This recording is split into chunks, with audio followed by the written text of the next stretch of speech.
Right, so hey guys, in this video I'm going to teach you how to disable startup applications in Windows 11. So as you can see, when I turned on my computer, Steam just pops up right here. So it gets annoying at times. So I only want it to open when I want it to open. Okay, so to disable it, you're going to go into your start button right here, right click on it and open Task Manager. Okay, in Task Manager here you can see in your side here you have buttons. So you're just going to go into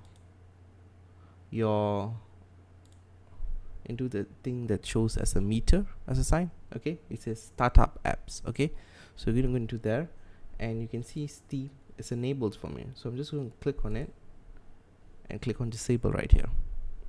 So that will disable Steam from running in my startup, and I'm also going to disable Discord as well. So basically that's how to disable applications on startup, guys. So if you have any other questions and problems, please put down in the comments below, and I think that's all for this video. So thanks for watching, folks.